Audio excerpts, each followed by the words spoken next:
welcome to Sweeney Healthcare's webinar. This is a red letter day for us because I have never done a webinar on my own.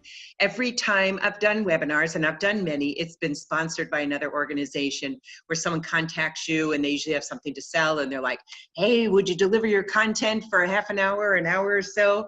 And I say yes, and so it's really someone else's webinar. And I was writing the newsletter about 2 weeks ago, and I think my burning passion for nurse managers just like overtook me. And I said, you know what, there's no reason we shouldn't do a webinar on our own to support nurse managers and the work that we're doing. So I want you to know this is our very first. If it's not the smoothest, well, that's because it's our very, very first. So, and we're in control of it. So thanks for joining me today. I hope your day is going well.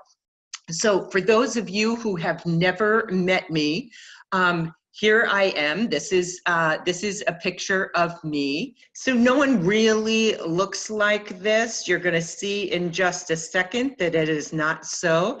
So this is a picture that we send out in a press package before we go to speak or before I'm going to work with clients. And it is highly photoshopped. No one really looks like that, and certainly not me, but it's just something that people in this business do. So in complete disclosure today, I want to show you a picture probably that is more realistic than what I look like. So less than a week ago, I had an opportunity to open for a large conference in Russia. It was called Amtech Kazan, and they are on the call today. So I want to welcome Russia to the call. And while I was there, after the conference, I had an opportunity to tour the Kremlin in Kazan. And while I was entering a mosque, a lady stopped me and was speaking to me very wildly in Russian. And of course, I had no idea what she was saying. And what she was trying to say is, you need to cover your head. And then she reached into a box and she gave me a kerchief and tied it tightly under my chin. So here you go. That's really a more realistic picture of what I look like. And no one looks good with a kerchief under their chin. So I want to welcome Russia to the program today, and along with over 100 different organizations who will be joining us. It's impossible to say how many people are with us today, because some of you have told me that you've gathered all of your leaders into one large auditorium, so that would be hard to say. But we know we have representation from over 100 organizations. So today, in the next 35 minutes, I'll talk about mistakes that you don't want to make as a nurse manager. So there you go. In addition to that horrible picture, you can see me live today at my home office in Tampa, Florida. And I'm going to give you just a little bit of a background. So many of you are clients of mine. Some of you I work with on a daily and a monthly basis. Others who have never met me before. Let me give you just a little bit of background. So I just celebrated 40 years as a nurse this year. And we are actually having a reunion of our 40th year being out of nursing. And for the most part, my career has been spent in coronary ICU and cardiac rehab. And probably about 15 years ago, I was approached to take a position as director of customer service, which later became patient experience, and now is a patient experience officer. And it was before the advent of HCAP, so there was really no resources, and there wasn't a lot just nowhere to go for information. And it was during the course of that time that I did a project that I call the Patient Empathy Project, where I interviewed over 1,000 patients about what their greatest fear was in the hospital setting. And so I was asked to speak at it at one conference, a large conference, and I guess from there, it just started a business. It was not my intention. So I've been speaking for probably the last 7-8 years. And it was then that people started to say, could you spend just a little bit more time with us? Can you come to units? Can you observe us? And that's what started the consulting arm of our business. So what I'm going to share with you today is the work that we have done working alongside, hip to hip, wearing scrubs with nurse managers Monday through Friday, more than 12 hours a day. And it's observations that I have made in addition to some that you have suggested, some of you who are on the call today have suggested. So we don't have that much time, so let's get started. The very first mistake that you don't want to make as a nurse manager is thinking that you are equipped because you got the job as a nurse manager. So hear me out. I say this as an encouragement. So there is no one, not one person, who is totally equipped for the job unless they have lots of training and mentoring and coaching.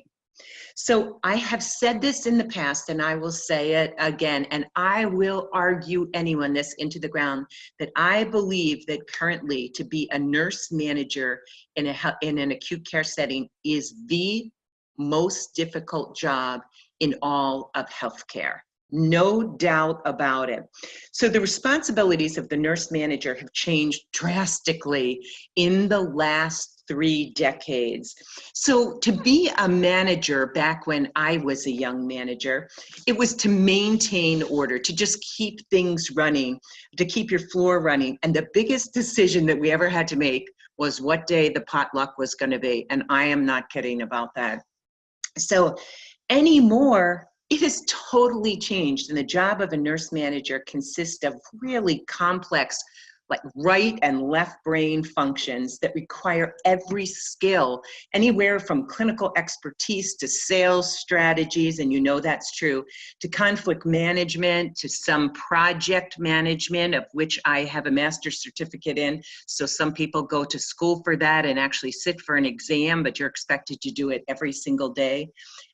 You're expected to be financial experts and do all of those things with the skill of a UN negotiator. And the end game with any kind of management, be it healthcare or anything else, is that it has to result in a product. And in this case, that is every metric from quality to safety to employee engagement to patient experience metrics. And all of that is supposed to be done in a 40-hour week. So I can probably hear you laughing on the other end. So I say that mistake number one that you could possibly fall into is that thinking, if you're frustrated and if you think maybe this isn't for me, it's that no one starts this totally equipped and we need lots and lots of help. So I say this to say, go easy on yourself. So here's the way that it works. I have made a study of studying those that study leadership styles. And there's lots of people out there. Many of them have a lot of the same methodologies, but they might call it a little something different. And there is kind of my go-to person in this field, and it happens to be John Maxwell. I am not John Maxwell certified, but I can tell you that I have read his book not once, but probably 200 times, and it is the 5 levels of leadership. John Maxwell doesn't know me. I don't know John Maxwell, but I'm going to tell you, I happen to love this book. And if you do not own this book or haven't memorized this book, I suggest that you do. So I'm going to run through the 5 levels very quickly. And one of the reasons that I like John Maxwell's methodology is that it's very easy to remember and very easy to recall, because he has a little pattern. You'll see all P's and all R's. So what I'm going to do right now is I'm going to run through the 5 positions that he outlines. And in your head, I want you as a nurse manager to think, where am I currently? And I'm going to tell you just a little bit about each position. These positions have stood the test of time, and you will know if you've worked from organization to organization or been in this a while, that these hold true. But I want you to be really honest and say, that's where I am. or say, that's where I'd like to be. So here you go. John Maxwell says that position number one in the levels of leadership is the position where you hold the position. That means that someone has given you the job and you are wearing the name badge. Everyone starts here. This is when people listen to you because you're in that position and you're wearing a name badge that says nurse manager. And that is it. They have no other reason to trust in you and no other reason to follow you except for you hold that position. Now, one of the amazing things is that if you work yourself up to level number 4, let's say, and you've worked really, really hard and you start over in a brand new organization where they don't know you and you don't have a track record, you go right back to position 1 where you've been put in a position of authority and you're wearing a name badge and you've got to work your way up. The beautiful thing is that it moves much quicker because you already know what it looks like to move up on those levels of leadership. So number 1 is you got the name badge, and remember that this is a journey and you can go back and forth between these positions at any given time. Number 2 is when it becomes all about relationships and people follow you because they absolutely want to. You've developed a relationship and then trust starts to form. So the Nurse Leader Journal, they reported that 84% of nurses want to leave their job. And the reason they cite is the fact that they have a poor relationship with their manager. Now that can be a really costly thing for organizations. So I often say that people report to you because they have to, but you know when you've moved from the first position to the position of permission, when you can clearly identify what is the most important thing in the lives of each of your staff members. And if you have 40 staff members, 60 staff members, either you and your assistant should know what is most important to them. And it usually is not their job. It might sound more like their first kid just went off to college and they're worried about them making the adjustment living far away from home, or it could look like their marriage isn't going so well, or them balancing a career and taking care of aged parents, or dropping a child off at daycare and barely making it to work every day in time. And so we need to know those things about people, and we need to ask them about what is most important to them. And once you do that and people realize that you care about them and care about them personally, they will do almost anything for you. And that is when trust truly begins to develop. They'll do anything for you and they'll do anything for your unit. So number 3 is production. And this is when people follow you because you've gotten results for the organization, or you have a proven track record of results. And like, are you getting the job done? So this many times means doing the really tough things. So Inc. magazine says that the cost of keeping a wrong employee can be up to 15 times their salary in a year. So one of the toughest things about being an effective manager is to hire really, really well, but also on the flip side is to rid your department of any poison. Now, I am all about giving people a fair chance and coaching, and that is one of the things that I am biggest on. But when you have someone in your department that is clearly poison, that is just about how much it's going to cost your organization. So what they say is this: if someone is making a salary of $80,000, it will cost $1.2 million annually to keep that employee. And I would venture to guess that because of reimbursement and other things that nursing touches on, that it's probably much more in healthcare. So number 4 is the people development. So people follow you because of what you've done for them personally. And so one of our jobs as nurse managers is to identify leaders. And when I work with organizations, I oftentimes will ask them to do this exercise, and it actually is one of the most favorite things that I'll do with an organization. And because it makes me cry, and I mean like kind of in a good way. And I'm going to actually ask you to do this exercise right now with me. Whether you're in an auditorium with 100 people or whether you're sitting alone in your desk, the only people who are excused are those who are driving in their car. I want you to right now close your eyes. Okay, I know those who have their eyes closed and those who don't, I can see you. So Ed, close your eyes. Beth, close your eyes. Patty, close your eyes. Jada, I'm watching. Not really. So here's what I want you to do. When I say go with your eyes closed, I want you to right now picture in your head the person who first tapped you on the shoulder and said, you'd make a great nurse leader, or I'm going to give you a chance at leadership. Or maybe they said, I see something in you that's really promising, and I want you to think about being a leader. When I say go, I want you to yell out the name of that person. So go. Oh my gosh, it's deafening on this. Not really, I can't hear you. But the amazing thing is that people are usually able to recall the first and last name of the person who first tapped them on the shoulder to say you'd make a great leader. Now that is our job as nurse managers. It's your job to look for leadership all the time. Be looking for where you could grow the next leader.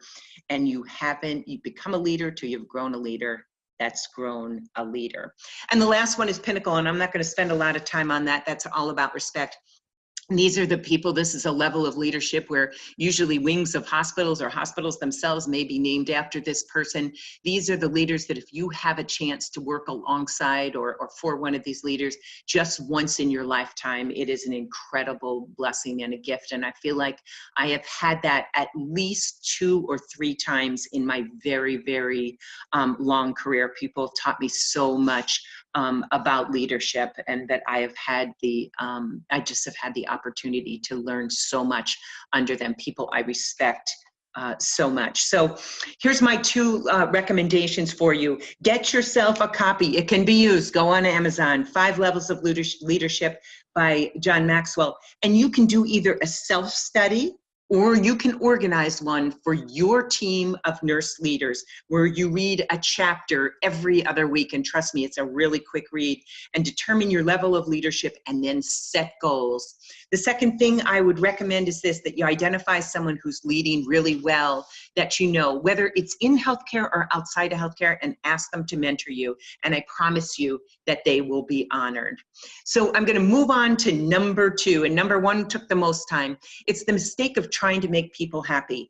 So you're going to love this one, because the truth is that you can't make anybody happy. You can't make patients happy, and that's not your job. You can't make your team happy, and that is not your job.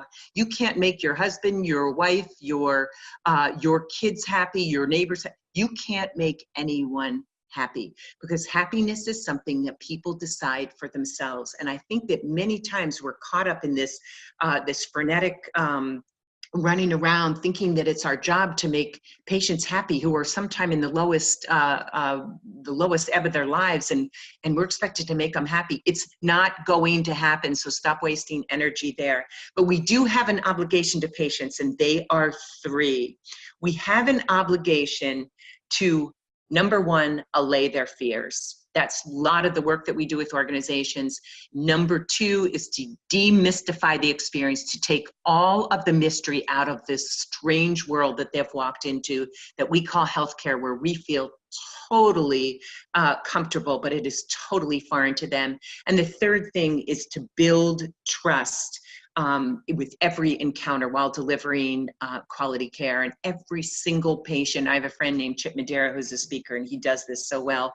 He says that every patient has a trust meter, a built-in trust meter. And with every experience, from parking to the follow-up phone call and the continuum in between, their meter is either up or down at every single touch point, every encounter, every care provider.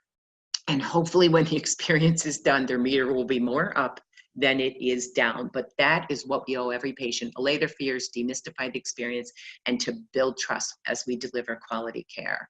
So number 3 is this.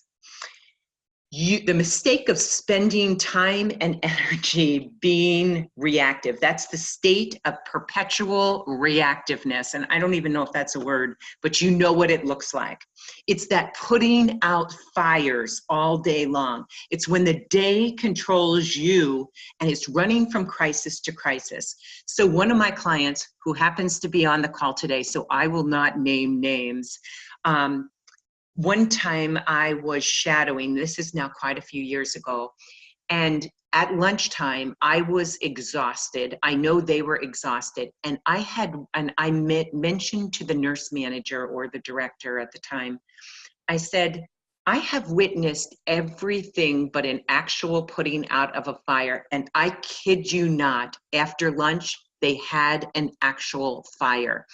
That and we have laughed about it for years. That organization probably very shortly after that made a business decision, and they said, not anymore.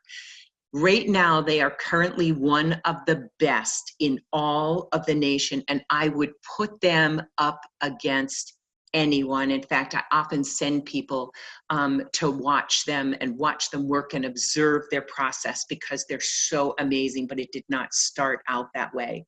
So how did they do it? They made a decision to gain control of operations on their daily units and put the best of best practices in place to drive out chaos and bring order to the day. And that's what we help organizations with. So here's what it looks like. These are the elements that we help organizations with in nursing. And I call them the 5 elements of daily success. It starts with an engaging huddle. Huddle happens twice a day, but it's not just the huddle. It's absolutely engaging. I'm going to talk about that in just a minute. It's bedside handoff. Nursing handoff. And this is done like clockwork. And that does not look like a lot of excuses why we can't do it. And it doesn't look like what I call door frame shift report, which, by the way, when handoff is done in the door frame of a patient's room, to not include them and they are not within proximity to your conversation, it only adds to their anxiety and their fear as you're speaking about them, but not with them. Handoff is absolutely about the patient and is a conversation, a 3-way conversation that is had with the patient. And so if you observe what I call door frame shift report, tell people, please stop. If you're not going to do it properly, don't attempt to do it in the door frame, because that only adds anxiety for patients. The third thing is shadowing, and I require that every nurse manager shadows and coaches at least 3 nursing handoffs at the change of each shift and does coaching with each. And that coaching is a skill in itself that nurse managers have to not only learn, but I feel like they have to harness that skill because it's so important. Leader rounds done 100% of the day, 100% on every patient. So 100% of the patients who get leader rounds every day, leaving absolutely no to-do list for nurse managers. So I hear you saying that's an impossibility.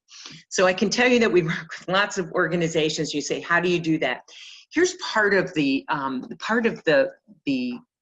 problem is that nurse managers think they have to make everything right and have to make it right on the spot or make a note to make it right later. And what we do is we work with organizations so that nurse managers handle that on the spot, because it's not their job to stomp out the fire, but it's their job to hold team members accountable. And the reason they're doing leader rounds in the first place is to make sure that patients clearly understand their plan of care, know what new meds they're on, know the side effects, and understand why they're wearing yellow socks, and that they know the team taking care of them that day. And the very last thing is care rounds. And care rounds are what some of you may know as hourly rounds. We happen to call them care rounds. And we do them in a way that where you narrate care at every single point. And I'll talk about that in just a little bit. So 5 elements of daily success. That's what it looks like. So I want to show you, this is an organization, I took their name off of this, and I know that many of them are on the call today because this is a client that I am, is my most recent client that I am working with. And I did not ask their permission, even though I talked to their CNO this morning. I forgot to ask permission to share this, so I removed their name. I want you to take a look.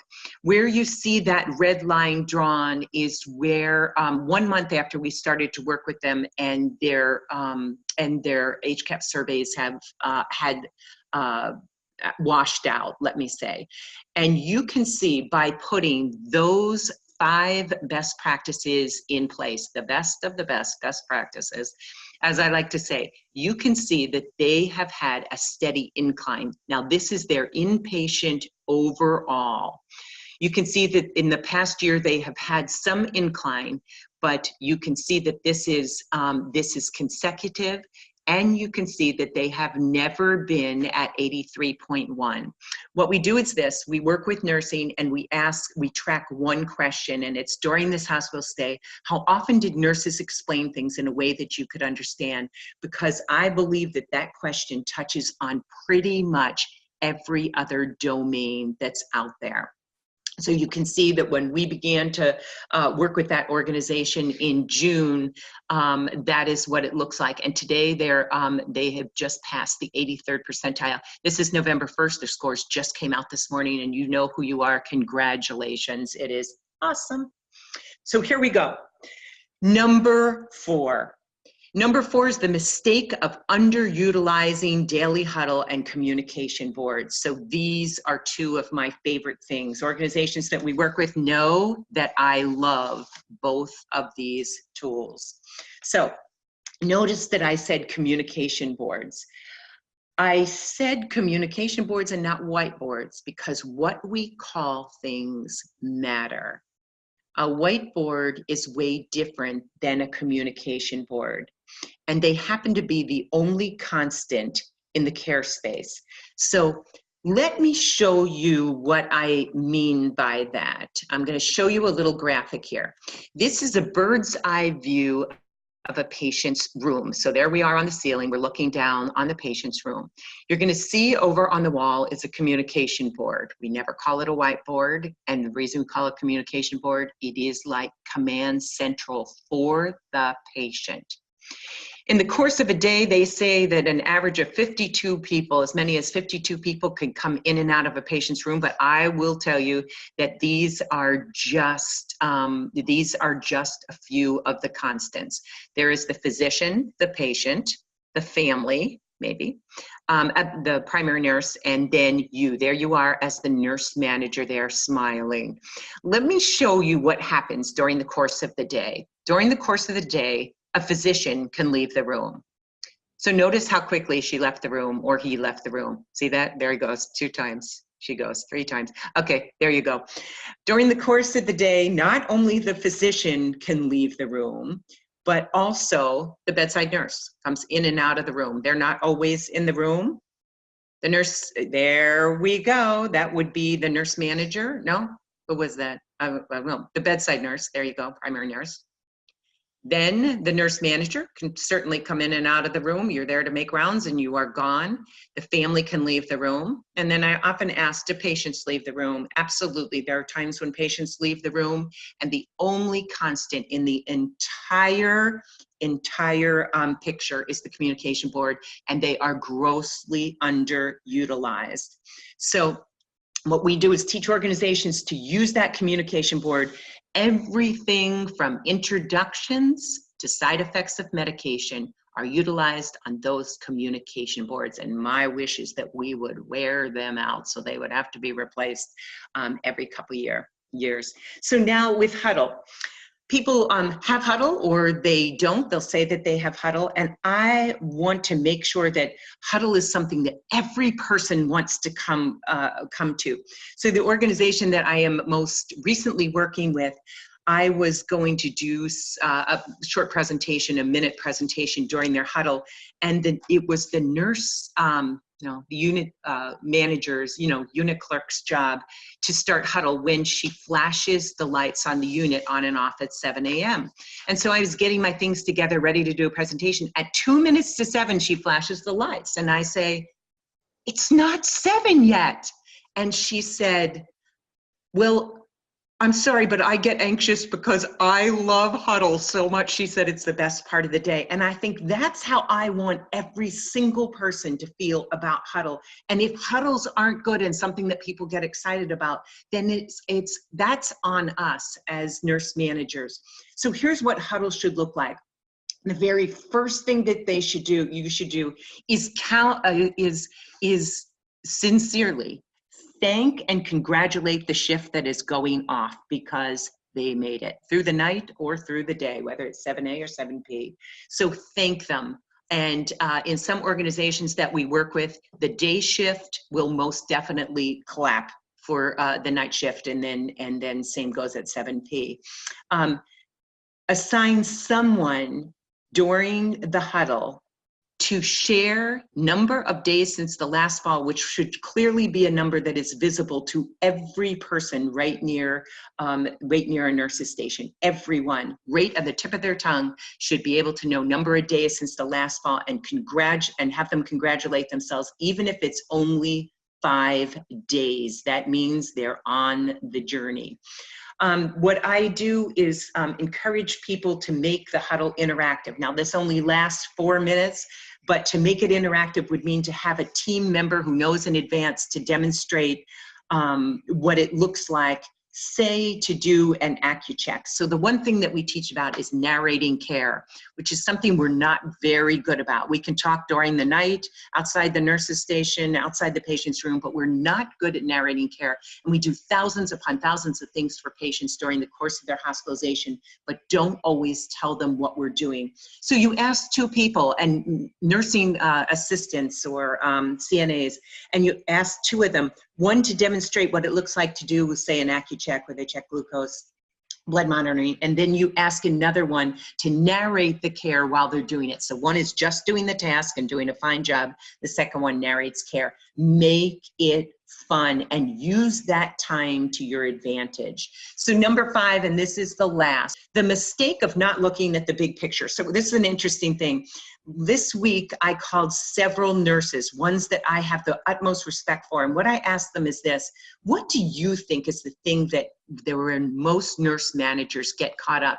And every single one of them told me in almost the exact same words, it's this: not looking at the big picture. And so they will say that a new manager, who they would define as someone between 3 to 5 years. Now remember, it's a journey. And if you're only in it 3 to 5 years, you probably have not perfected it yet. Not that anyone has. They see their work at eye level. And so they see, instead of seeing it from, like, say, 30,000 feet, and they make decisions that might be hasty and in the moment. And they have a tendency to be more reactive. Here's the good news. As a nurse manager, you don't need to have the answers immediately. Not everyone will have the answer immediately, and you have the right to say, let me think about that, or I'll get back to you. Sometime you may have to sleep on it. So let me give you an example that probably a majority of them used, and it had to do with budget. And so, oh my heavens, you take this job because someone knew that you had some leadership capabilities and you're clinically excellent. And then all of a sudden you are managing this huge budget, and you may not even track your own finances at home. And now this is serious. And what many do is they tend to look at what's in front of them like their day is a complete entity in itself. Like, okay, it's all about this day. And we are overstaffed and over budgeted. Or this weekend, we paid way too much overtime. And ultimately, you beat yourself up over decisions made about that day or about that week, instead of stepping back, taking a deep breath and say, hey, a budget is a year-long thing. And that in the end, it probably is going to work out. With due diligence, it will work out in the end, but not panic over the day-to-day operations of we're under, we're over, am I going to hit it? That's a big picture thing. Things like budget and staffing, they are all big picture things.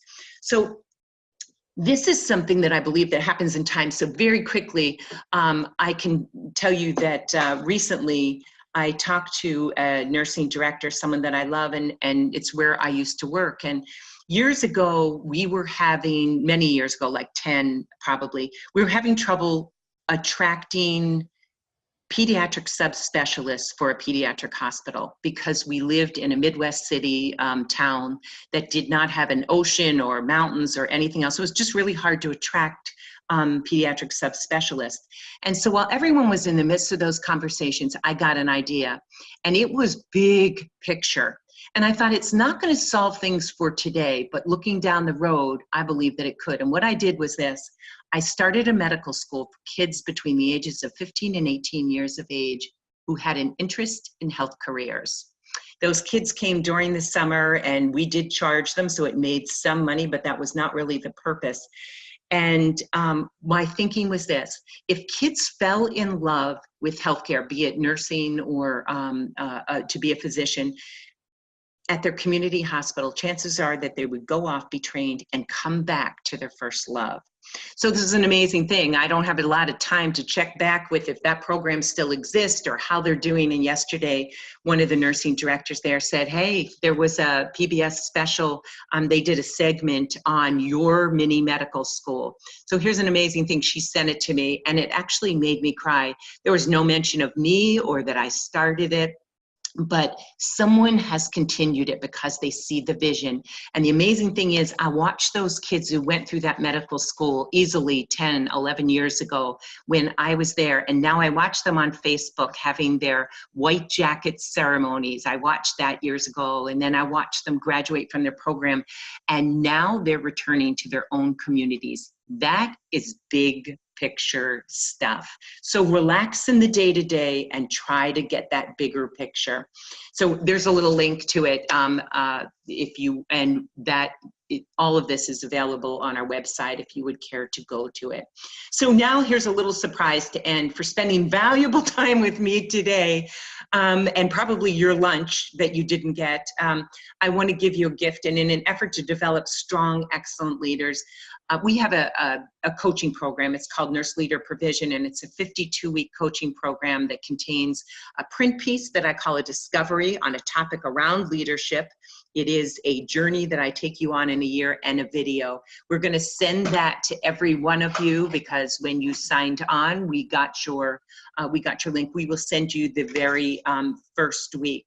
So the other thing is this: I want you to stay tuned as next month I have some. I'm going to do a webinar, and I have some friends who are going to join me, and they happen to be nurse managers and directors that have taken their units from sometimes the single digits or the teens well into the 90s, and they're going to share those surprises with you today. The other thing is this: if you have any interest in Steve and I, Steve, who is my better half, who works alongside me, working with organizations and has a history at Press Ganey, if you would like us to work with you, I want you to know that that we have a track record of moving organizations at least 20 percentile points, probably within the first 90 days. So we would love to hear from you. Until then, I want to say thank you so much for your time. Thanks to Carrie, my assistant, who makes all of this magically happen. And until then, lead well, my friends, and God bless. You take care. Have a great day.